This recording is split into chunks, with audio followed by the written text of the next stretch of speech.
Hello, everyone. Welcome back to another episode of the Thunderstock Show. My promise to you is we're going to have conversations to enhance your life, liberty, and pursuit of property. This season is all about the EOS journey.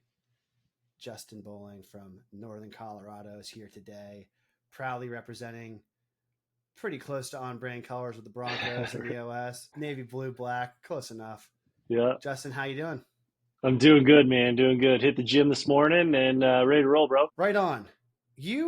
I want to just preface this. You've got 5 children? Yeah, I have 5 kids, 14 and under. 14 and under. hmm How old's the youngest? 8. Okay, you're a busy man, hitting the gym, staying fit, doing your thing, serving people with EOS, Yeah. present dad. You hmm got a lot on your plate. So let me ask you, were you always this good with time management, or was this something that, you kind of had to learn the hard way? Both. I would say I learned it the hard way, and then I got really good at it in a work environment and neglected the family aspect of that. So excelled on that side, and then learned the hard way on the family aspect. And now I'm flipping that a little bit, taking all those things that I learned, and I've been putting honestly the faith, marriage, and family first, and then everything else in between. It all fits into that. And building it that way has been far more fruitful from what I would consider success standpoint. Yeah, it's tough to build a wonderful house on a shaky foundation. So you're going back to the basics and getting the foundation in order, which I can respect and appreciate. hmm Before I go in any chronological order, can I ask you a little deeper on, what was life like when you said you were enduring burnout and it was tough on your family? Was it just like the business side taking most of your time and energy, or what happened there?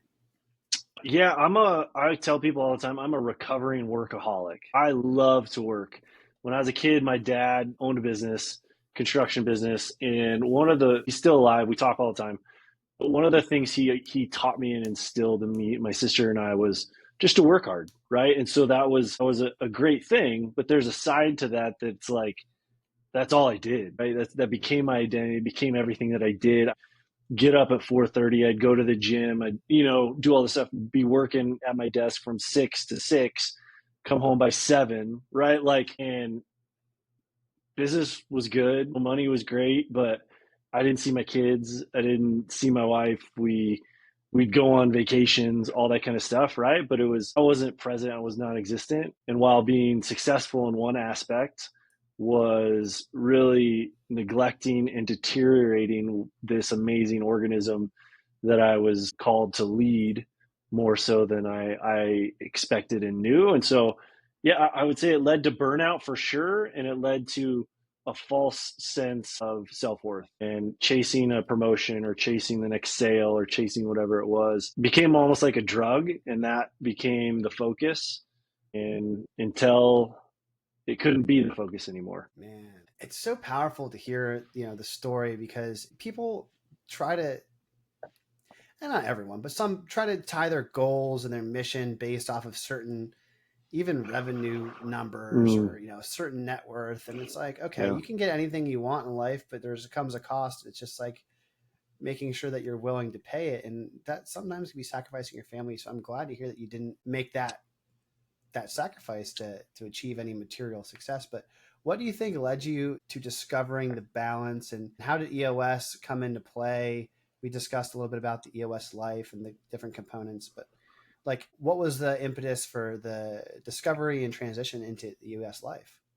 Yeah, so my wife was a huge piece of that whole process. For one, for her to be able to stick by me in some of those seasons when I chose work over family, when it was easier to stay at the office and work and avoid coming home and avoid putting kids to bed or avoid reading books at night because it wasn't productive.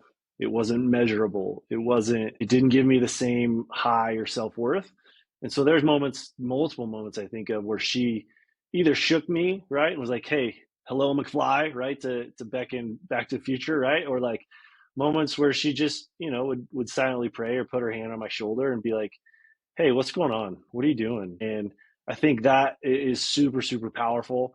And then there was some dark moments where coming out of one business at probably one of the lowest points in my life with an ownership that was completely micromanagement and put me into a fairly deep depression, and was able to walk into an executive leadership role at a company, was employee number 11, and somewhere along the line got handed the book Traction, right, by Gino Wickman, and just kind of had this epiphany moment of this is what has been missing. This is says everything that I've tried to fix at all the 4 businesses that I've built or been a part of that were complete train wrecks. And took it to the ownership group, and I was like, hey, this is what's going on. This is what I think. And this book kind of walks us through it. And they're like, great, what do we do?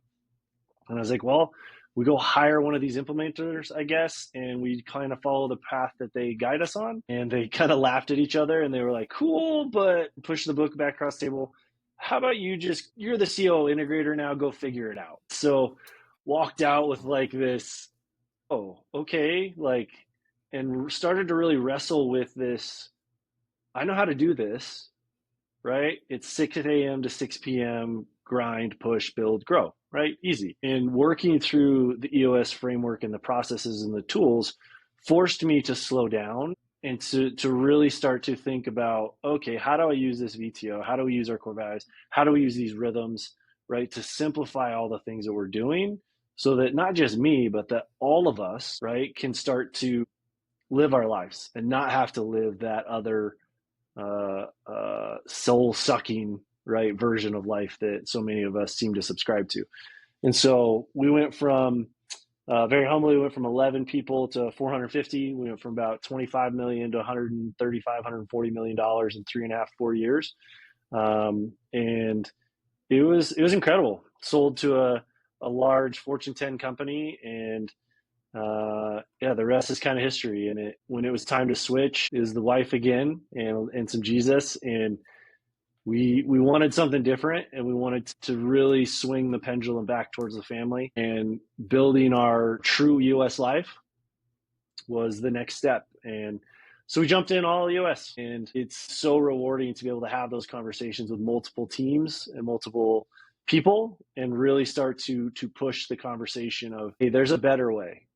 And you can be at your kids' recital, and you can be at all of these things, and you can grow a business. And that's where I get super jacked every morning to get out of bed and have conversations with people, because it's more than business changing, man. To me, it's life changing. And that's all I could ask for on this earth from my side. So deeply rooted in family and faith, Mm. you spent early part of your career working with ministry. Mm-hmm. Can you tell me how, was like, what did you go to school for? Is that what you, when you were growing up, is that what you thought you were called to do, was ministry? Yeah. What was it like in the early days of, before 5 kids and Yeah. 70+ hour weeks and all Yeah. that? It was still probably 70+ hour weeks, but it was, I was a youth pastor for multiple years. It was awesome. It was fun. It didn't pay. If it did pay, it didn't pay very well. So the idea of having a family and being a youth pastor didn't really click with me. And I felt that pastoral ministry or leadership was what was the only way, right, to use my gifts and give back to the larger world. And so stepped into it, and it was fine. It was fun. It just didn't satisfy. I didn't see a long-term career. And then ultimately, as I got into it, it didn't run like a business. And that really bothered me. And I remember sitting in a P&L meeting, business meeting as a church leadership team. And it was one of those like, man, the only way to balance this, like we have to balance this now. We have like a week. We've got to figure this out, was to let go of 2 people. And it was like, nope, that's off the table. We take care of people. We love people. And I was like, I get that, but we're not stewarding what we've been given. We're not doing right what we need to do to make this survive for the long term, to minister to all these people. And so stepped away and was able to step into some other areas and really learn business and start to meld those things together. And that's where I was like, I'm really good at this in this arena, in this area. And and still love the church, go to church. Capital C Church is awesome. And it was just, once I was able to break that myth, right, for myself, was able to see there was so much more for me, so much more impact I could have regionally, globally, however you want to look at that, for the greater good. Yeah, it's such interesting. It makes me think of the difference between being nice and being kind. And Mm. sometimes they're not synonymous, and that the Mm-hmm. actions you have to take to be kind to someone else. I know in EOS they describe it something almost like releasing them to their next opportunity Yep. or promoting them elsewhere so they can Yeah. flourish. But like it's sometimes the kindest thing you can do to a person to be Yeah. real with them and be like, look, we care about you as a person. You're a great person, but this seat, this function, Yes. the accountability that requires the duties to Yep. get it effectively, it ain't it. So Yeah. it's crazy that you saw that at an early stage, and that was a part of the Mm. impetus to change, because it's just so important, not only as an EOS tool, but to grow. And then you Yeah. probably could look in the mirror, and maybe your wife helped you and said, "Look, like the seat you're in, Justin, isn't it?" Yeah. Yeah. Well, and to that, then you walk through the career, right? I've been on both sides of that. I've been the Mm-hmm. person, like the right person in the wrong seat, and was asked, right, or pushed out or agreed to move to the next place because it was like, I don't want this. Whatever this is doesn't fit, right? And that's okay. Like, but I think we often, it doesn't feel good, right? So we cling on, we try to hold, we try to change. And when somebody says, "Hey, yeah, Ross, you'd be a better fullback than you'd be a running back." Ooh, well, that's not as sexy. Like, there's not as many fullbacks getting the cover of Madden as there are running backs, right? And so, Right. but at the same point, our skills are our skills. And when we can start to understand that and be the best fullback or the best whatever it is that we can be, it really changes that. And sometimes it takes that, what you said, the nice versus kind, right? And the care, right? And it takes us some time to really come back and go, oh, dang, yeah, that person's right, you know? You know what? It's so interesting you make that analogy, because I have a good buddy growing up that we played football together. We talked Mm, about football, yep. and his favorite player of all time was Mike Allstott. And then Yeah. you have people like Rob Gronkowski, Yep. who they're in positions that you traditionally think of as a tight end, as like, blocking and maybe Mm-hmm. catching like as a third option, or like a fullback like we talked about before. It's not sexy. It's not. No one wants to be the fullback. But then you have Mike Allstott, scoring touchdowns and basically being a more effective Jerome Bettis in some ways. Yeah. And it's like, but once you're put in the right position of who you are, who you really Yeah. are at your core, you can make then you can do wonderful things and come Yeah. in the Hall of Fame. So Yep. what Yep. are you have a background in marketing, Mm-hmm. especially with some of the experience you had from growing something from, I think you said 30 to 150 million or something like that, around that Mm-hmm. ballpark. Mm-hmm. Yep. What are some of the things from an organizational like team, right? People on the seats rowing in the direction, that were present at 30 million, that wouldn't have worked at 150 when you scale it? How Mm. does the organization accountability chart need to scale to go from to 5x in a couple of years? Yeah, that's where having really solid processes in place and being able to, chain of command isn't the right phrase, but that it helps you see it, right? And to have that leadership team really be in lockstep, right? And be the right people, right? Like, and to be cohesive and be on the same page.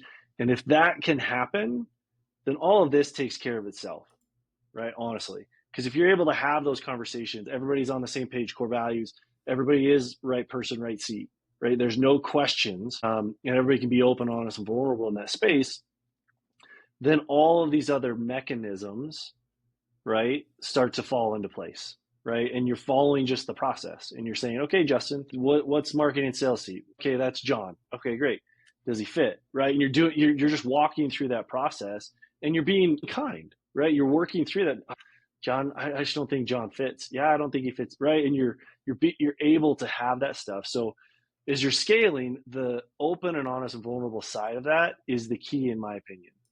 Because what happens as you go through those stages is naturally emotion starts to creep back in, ego starts to creep back in, title, equity, power, selfishness, right? Oh, we're at 130. I want some more, right? And okay, great, but it's what's best for the organization. What is best for this company? What's And best for your family too. right. And sometimes, like, we told people all the time, hey, like, we never laid people off, right? We never had to do that. That was an amazing blessing. But we definitely had those hard conversations, right? And having those hard conversations allowed us, right, to not have to do that. Because sometimes people would just be like, yeah, I don't, that's not for me.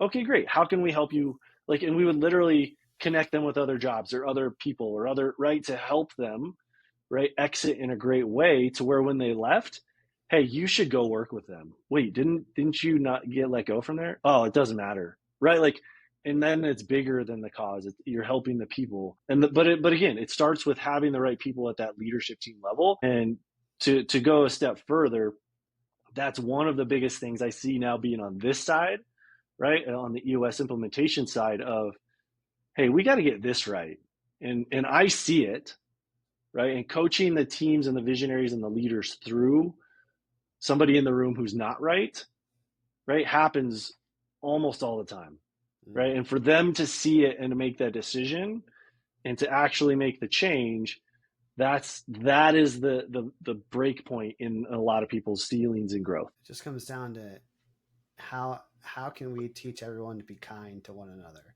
and what does it look like in certain situations, right? Yeah. Whether that's doing the right coaching up to not have to do layoffs, whether that's coaching out to facilitate people to find their best next fit. Kindness comes in many forms, and Yeah. it's cool to see that was one of the main lessons you learned from like being part of a successful organization. Now, Yeah. I'm going to flip the question on its head. Love One of it. the things you told me before is you're a part of 4 train wreck businesses. What did the train wrecks have in common? Right? Success leaves clues, but so does failure. Ooh, yeah. I would say either lack of core values or fake core values. Number one, just putting them on paper, like Enron, right? They had, I think, honesty, integrity, and communication were 3 of their 5, right? Like, ooh, FFF. yeah, right. Like, so having them and Bernie believing them and Madoff living them, integrity, like no. right? Come on, like having them and believing them and actually being them, right? If you say you're going to be about something, right? I think this is so fascinating. Like, we were talking about this before, college sports. One of the things I think is so fascinating in sports is when they talk about coach changes, they talk about culture change. We need a coach to come in and flip the culture. Well, what do? What is the first thing they do? They come in and they put new core values on the walls. They come in and they put a new core focus on the wall. And they have to get all 75, 95 people in that organization, football team, whatever it is, to buy in and believe, right? It's that same thing, right? So in those 4 train wrecks, that's the number one thing that I saw. And then the second thing that I saw is exactly like kind of what we were talking about before, is the inability to remove wrong people, right? We allowed them to stay and be a cancer or do whatever because they were great at sales, but they didn't fit our culture. Nobody wanted to do anything with them. Nobody wanted to talk to them, and they were just a pain in the butt. And the worst part of that is in some of those people were promoted, right? So then what all these other people do that are loving and trying to do the right, and they're like, oh, they don't believe it, I'm out. Like, you kill the spirit or they leave because they want to go somewhere where it's true, right? Those would be in the train wrecks. Those are easily the 2 that stand out to me. And it comes down to an unwillingness to be open and honest about who you really are, because I think we could probably agree that core values are not supposed to be aspirational statements of who you want to be. They're uncovered to be who you are. Yeah. And then the same thing with tolerating mediocrity. It's like just being either too afraid to enter the danger and confront reality and say, look, like, based off of these 5 things you're accountable for, using accountability chart, like these 2, okay, plus these 3 minus.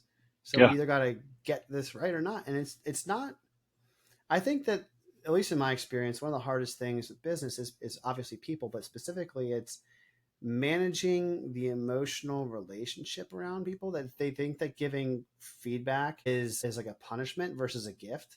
Like, I think that feedback and coach, like you said with coaching, right? a coach's whole job is to get the team to perform as well as possible. And as Yeah. long as everyone believes that that's what the coach is there to do, when they're telling you like, hey, you could do this better, or you could, perform better here and make this adjustment. It's not because they're trying to beat you up because they don't like you. It's because they like you so much they want you to be part of the team that wins. Right. Yeah. Well, and they want people in that, right? I remember one of my first businesses. I had a guy, and he was my boss, and great dude. And I went to him and I was like, hey, like, and I always wanted the feedback. I wanted the reviews. I wanted the information. Hey, how can I get better? Where am I weak? What are you seeing? What like, and part of that was like, I don't know if I fit. I don't know if I'm doing right. Like, you want some of that feedback in some of those organizations. And he said to me, he goes, I don't really like this confrontational stuff. I don't really like giving this feedback. And I was like, oh, like he lost credibility to me, right? Like, why? Well, then why am I going to follow you? Like, how can I don't know if I want to be here if you can't tell me what you're seeing or call me out on my crap or encourage me on the good, right? Like, and so those things. And then further on, like in our last company, one of the things that we always taught our leaders was, hey, Ross, I'm paying you to be a leader, and being a leader means you have those hard conversations. If you can't have those hard conversations, maybe we need to have a different conversation about you being in leadership here, because that's what it means. I'm paying you to go talk to Justin and not be mean or rude, but be kind and say, hey, this is what we're seeing. We need improvement in these spaces, or we're not hitting our standards. And holding people to those expectations, whether it's University of Alabama football, the Denver Nuggets, whatever it is, right? It's holding those expectations, right, and not compromising. Here it is. Rise to it, or move on. And if you want to move on, great. Right. And what that solves for is any sense of frustration with unmet but also uncommunicated expectations, right? Because a lot of Yep. the times that expectations may not be his, they're just not clear. So Yeah. having EOS as a tool for clarity really makes a lot of difference, because if you assume the best in people and you assume that they're doing their best, but like maybe they just don't know what to do or how Yeah. to do it or what, Yep. so clarity matters quite a bit. Yep. I think there's another really interesting thing you talked about, like, hey, we're paying you to be a leader, and that means this, like defining what Yeah. the seat is versus, you've worked in marketing. How many marketing agencies or marketers try to talk over people's heads with their acronyms? Well, your LTV, GP to CAC ratio, and your MER, and your this and that. Like, great, like speak English. Yeah. Yep. Yeah. Yeah. Knowledge is key. And oftentimes the smartest person in the room is the quietest one, right? Like, and being able to understand what's going on and process and ask the right questions. And what they're doing, honestly, is they're being non-emotional most of the time, right? Not always. Sometimes the quiet person is being inwardly self-conscious or whatever, right? But the wisest person oftentimes is the most relaxed person in there. And either they're sitting back and they're pondering, or they're thinking, or they're looking. Because when I always take it like when I lived in England for a little while, right? And so when I lived there, we would watch sports that I wasn't used to, like cricket or rugby. I knew nothing about them, right? But it was interesting when there was other people. I was a group of us, and other people would start talking like they knew what the heck was going on. And you saw all the people that actually grew up playing these sports and doing these things, looking at them going like, that's not even close to accurate. Because what we do is we get nervous, right? And we feel like we have to portray value or portray whatever, and we start to just talk, right? It's like And an so, insecurity response. right, and so the psychological side of that is like the quietest person is oftentimes the wisest person, being able to say less and get more. And that's a time and a wisdom thing. Like, I think we've all been there. A young Justin in a marketing seat, 100% was throwing around all the words because he thought he knew everything, right? So, Yeah, the biggest mistake I would say as a leader that I made in my 20s was thinking that I was so important because the success that the organization was getting was somehow because of me. yeah, and it was all like, oh, look at my department, we did all these great things, and blah Yeah. blah. Instead of like, the later I got, it, Yeah. I found it was more effective to, you can't just delegate and then not Yeah. elevate. Yeah. Oh look, I delegated. Elevate yourself. I think there's some sort of parable that says, to he who exalts themselves becomes humbled before God, and Yeah. he who exalts others becomes Yeah. exalted. It's not thinking more of yourself. It's not thinking less of yourself. It's thinking more of others, kind of Yeah. at the same time. I Yeah. don't know It's what your that, thoughts are. no, it's the shift of, and this is a leadership shift for sure, right? From I want to succeed, I want to win, to how do I make Ross win?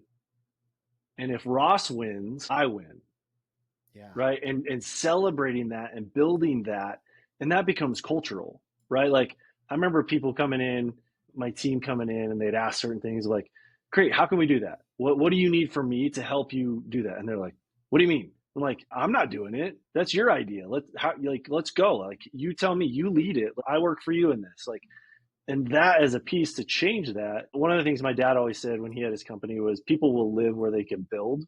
Mm. And when you're able to change that mindset and not make it about Justin being successful and make it about Ross and your team being successful. Like I went to a local awards banquet. I'd say this as humbly as possible. I was up for an award, hated it. I was so glad I didn't win.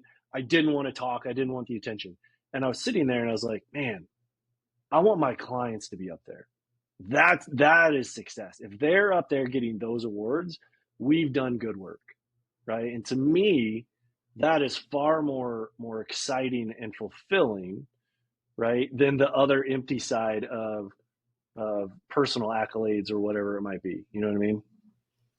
There's so many parallels, I believe, to leadership in corporate life, to then also taking those principles and applications to family.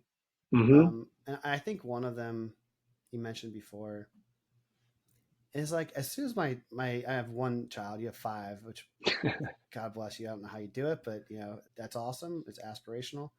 But as soon as my child was born, I realized that like my decisions, if they're not aligned to what's best for her and like the family, then like they're bad decisions. Whereas Mm, before, not saying that everyone should have a child, like, by all means, if that's not for you, whatever. But for those that do have children, it's like you have a huge amount of influence on that person's life, and your decisions start to have a lot more gravity. And I think the same thing applies to businesses too, because how many of your employees have families at home? And if you treat them well and they can be successful, then it goes down to their kids and their schools mm-hmm. and their communities. It's not Mm-hmm. just about you winning. Yeah. It's about how can you make the greater community at large win, because you make other Yeah. people win. Yeah. Yeah. I had the same conversation this morning with a guy, and we were talking about the shift from like a corporate world to a entrepreneurial world. And in that too, it was this kind of concept, right? And my personal core focus for my EOS practice is I want to see 50% of the northern Colorado region, Fort Collins, Loveland, Greeley, Windsor, Wellington, southern Wyoming, Cheyenne, right, Berthoud, Longmont, whatever you want to consider that, within 3 hours of my house, 50% of them that run on EOS, right? Whether that's using a VTO, right, or whether that's a full implementation with Justin or somebody else, so that, right, yeah, so they can get more of what they want out of the business, but so their families can thrive, so that they can have all these other aspects of business and stuff happening, right, around all of those things. Because I believe so deeply that these tools and these frameworks and these rhythms go beyond a P&L, and they go beyond all of those things, and they start to impact the homes and the kids. And what you said is what I love. Then you're talking about real legacy, right? Is it better for me to hand down $500 million to my kids and grind my whole life to get there and they barely know me? Or is it better for me to hand down the conversations and the wisdom and the journey with them, right? And it's maybe there's some monetary ability hopefully to pass down, but like, what is success then, right? And that's where I love EOS, because it can be, I tell people all the time, hey, this is a process to get you from A to B. You get to choose what B is, Yeah. whatever you want it to be. Be careful what you and wish it'll for. get you there, right? So it's Well, good. to your point, I'm going to answer it because it's burning to me. 100%. If you spend all of your time fishing and then just delivering fish to your children, you know, at some point you're going to Yeah, pass away. You won't be there, and yeah, then their gravy train of just getting fish without hmm, learning how to fish, they will then starve. It's like a curse. It yeah, could be. yep, They call it affluenza. yeah, Like you know, yep, meanwhile, if you spend the time and you teach them the skills and the values, like there's people that I've talked to that doesn't however many millions of dollars they have in the bank, whatever, yeah, they still like make their kids work. They still yeah, like don't give their kids money. And that my yeah, daughter's only around 3, so I'm not there yet, but I yeah, would love to think that in 10 years from now, like my daughter, I want you to have safety at home and I'll think, great. But like what my wife and I do for money, like that's not your money. Like, we're gonna make sure you're okay, right, but you go and make your own. Like, let's teach you how to do that. And right, I want you, like, I think that there's a phrase, and you said your father was in entrepreneurship. yeah, Like, my father always said, no business is better than bad business, which meant uh, that, like, if you're in a bad company or you're, working with a bad person or it's just a wrong fit, like, it's not like it's better to go at zero than to go yeah, negative. yeah, And I think about that more and more. What are some of the lessons from, you said your father was entrepreneurial hmm, that you passed on from him to you? yeah. The first one, I think I said it before, was work ethic.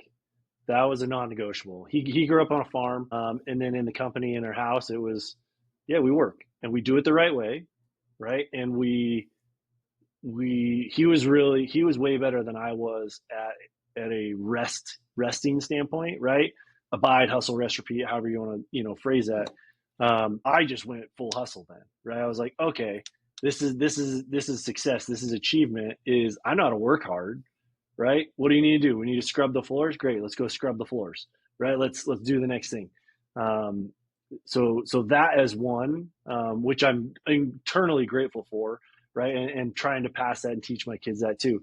Um, the other one is um, the ability to, how would I say this? The ability to build long term success or referrals, right?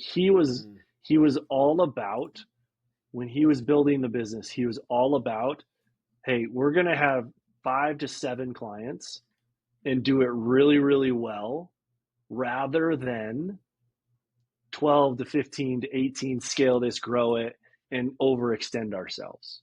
So he knew the sweet spot for him. And he's like, we're just going to stick right here. Right. The trouble in that, right, which he and I talk about, is the trouble in that is one or two of those go south. You're like, small Risk. businesses don't There's have, yeah, risk. right. Yep. Small Yep. businesses don't have the gift like large businesses of shares and stocks and the ups and downs. One bad month can crush you and you're done, right? And so that's the other side of that. But that allowed him to kind of play in that work life balance a little bit more and enjoy it, right? So Yeah. seeing those things, and now he's 76, 77, and we get to have those conversations, and I see the other side that he dealt with that I didn't see as a kid. And then the third one would be what I said before: is people will live where they can build, empowering, delegating them, and elevating them. Hey, Ross, you're in charge of marketing. Here you go. Here's in EOS language, here's your core process. Here's the things that need to happen. Outside of that, figure it out. This is yours. Let's build a communication plan, but you own this. And doing that, like, allows people, and they want to stay, they want to stick, they want to be part of it because they've built the foundations and the pillars and the walls, and they want to be in where they've built. They've put their time and their energy, created something beautiful, and to leave that becomes a lot harder. I have a business coach mentor that says to me, most businesses don't die of starvation. They die of indigestion, which I think Yeah, is like the point number two yeah, that your father passed yeah, on to you. yeah, And it's so hard because the ego says constant growth and yeah. you got to do more. You're not doing enough. And you said something in point one that was really interesting, is that while he taught you how to work hard, he also you said he was good at resting. And I think Mm, I think that's a skill that I feel like a lot mm, of people I want to hear your take on how you're developing or have developed the skill of resting. And I Yeah. think the other word you said was abiding. I don't Yeah. remember. Yeah. But like, how do you get the other parts? Like, you're really strong at working hard, which is great. You Yeah. need that. But Yeah. like, without efficient rest, and I know EOS is a tool for clarity break, but like, Hmm. what is your take on the other side of the coin to bring the balance to become healthy?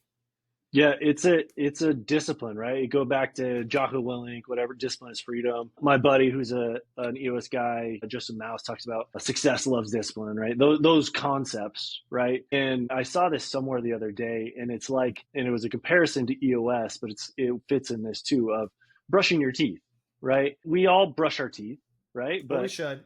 right, or we should, right? Or we brush our teeth for 15 seconds, spit it out, move on.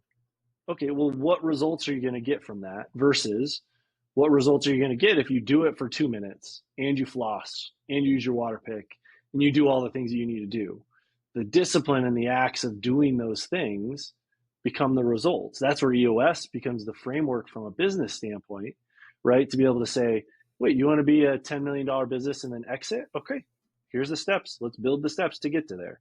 And in that, right, for me, from a resting standpoint, that's how I have to look at it because it is a discipline, a muscle that I have to stretch, that I have to strengthen because I've strengthened the work muscle my whole life, the hustle muscle my whole life. It's rewarded on social media. It's rewarded in corporate life. It's rewarded in yada, yada, yada. Sales, it's a numbers game, whatever it is. Okay, I can make 10 more calls, big deal. But in that, it's the opposite side of that where now I reflect and I look and I talk to my dad or I talk to other people and it's like, okay, I'm going to go to the gym at 9:15 today. That would have never entered my mind before, right? That's prime work time, right? Like, so forcing myself to do those things, to take the clarity breaks, right? Which even as an EOS implementer, those are hard. It is I know. hard to be disciplined in that and to sit and to truly do it. And then when we do those things, and we start to do those things. And I go back to the analogy we talked about it in youth ministry, but we use it in the EOS too of filling the jar, right? And you put Mhm. the big rocks in first, and then the pebbles, and then the sand, and then the water. And that's the prioritization. What are the big things? For me, the big things are faith, marriage, family. Those are the three biggest rocks. Then work, right? But they go in that order. So putting those things in the jar and filling the jar every single day that way, right? So that it becomes the habitual, natural flow. And then here's the crazy part of that. This is where the conversation this morning came from with this guy. He reached out to me because he's trying to figure out how to switch that and to do that. And humbly, he saw that. And I'm like, whoa, okay.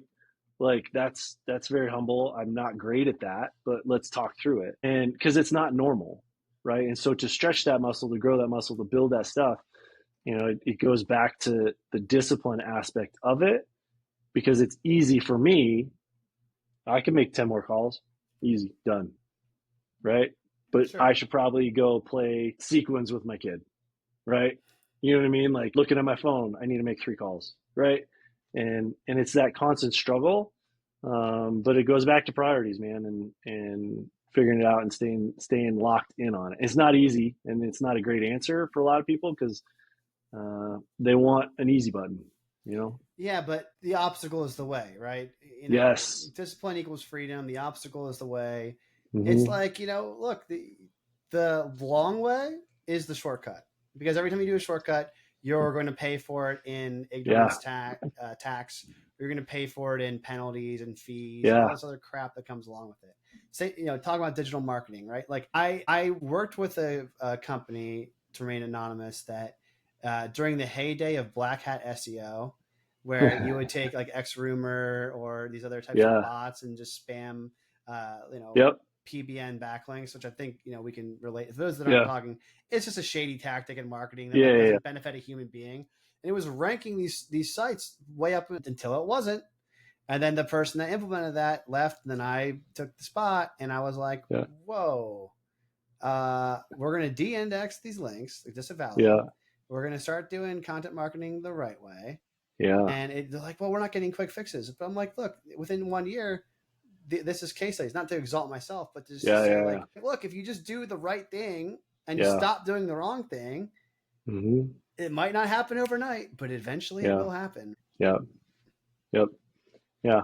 And that's part of it too, right? I would say the other side that I would say to that is being intentional with the people that we put ourselves around, right, is a huge aspect to that, in my opinion. And it's people that are where you want to be, right, or have been where you are, right, or both, and being able to ask and have these conversations. And that's where I'm fascinated from a podcast standpoint and all this content that is available. We can create those communities now, right, and I can get that information from YouTube, from Spotify, from Apple, whatever it is, and find those conversations and find those people and find those ways to be like, oh, okay, I'm not alone. Ross has been there. I can get some information through that eases my anxiety and tells myself, okay, I just got to keep going. I'm not doing it the wrong way. There is a process to do this, and it's not easy, Look, right? stories solve problems. I think I Dude, told yep, you, man. Like, I had a mentor. I had a business issue. I came to him. I asked him for advice, and he sat me down and said, "All right, story time. Sit down there. Don't move for an hour." And he went through and told me this whole story about what happened in his yeah. life. And I told him the answer. He goes, "There you go."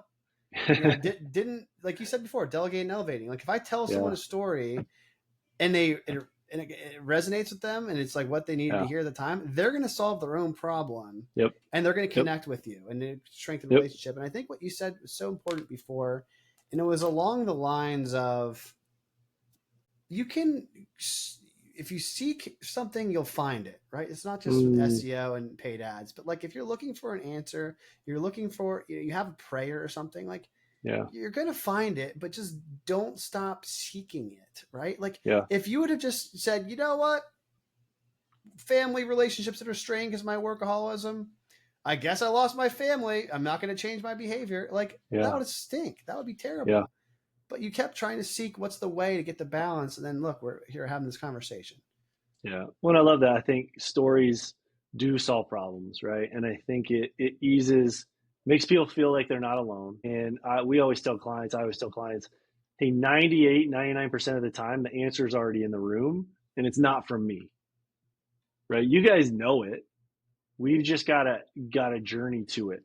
And part of that goes back to what you said too, of like, they've got to be willing to want it and to be seeking it. Not everybody is willing to do that, Look, right? And God that's gave us where, free will. It's our right, choice. right. And it's You know? not right, wrong, and different, right? But I always tell people, I'm like, hey, the first 6 months of your EOS journey is probably going to be really, really hard Oh yeah. because it is going to force you to ask questions and force you to have conversations, force you to get really, really clear on things that you guys have been avoiding, right? And not everybody it wants that. That is scary, right? But you want to grow.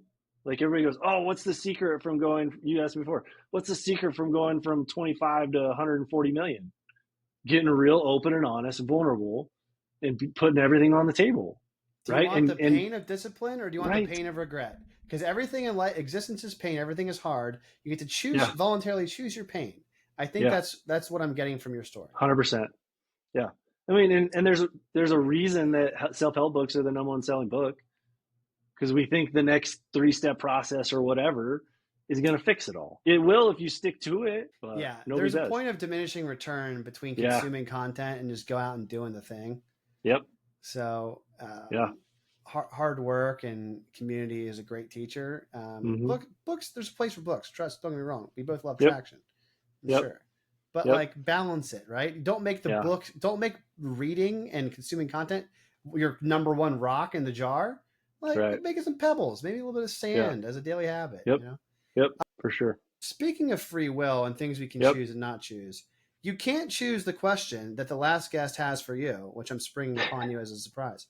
But you can choose what question you have for the next guest. Yeah. So if you're ready for it, my question for you. Shoot.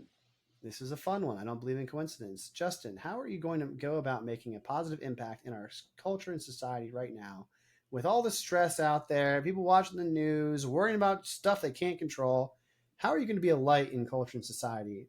How are you going to do it? That's a good question. And I'm going to give you, try not to cry. I'm going to give you some advice that my 8-year-old daughter, Charlie, gave me recently. I was putting her to bed and she said, Daddy, keep swinging. And I was like, Yeah. And that's how we keep doing what we know to do. Just like we talked about, you call it habit stacking, you call it whatever you want, but we keep going and we keep trying and we keep putting good into the world and we keep helping people and we raise kids in the way that we feel best and allow those things to be. And if I truly believe if we put good out, the more that we can do that and the more that we can create that, the more influence people will have and it'll continue. So, shout out to Charlie, my 8-year-old. Keep swinging, just keep going, keep smiling. And sometimes it's happy tears, sometimes it's sad tears, but we just keep moving. And if we give up, that's when things start to change, in my opinion. So don't quit. You cannot lose if you do not quit. Yep. Now, Facts. speaking of keep swinging, what question do you have for the next guest without knowing who they are? That's good. Next question. Next question. What is the number one way to impact your family? Keeping the rocks in order, right? Yeah. Keep the theme, man. Love So it.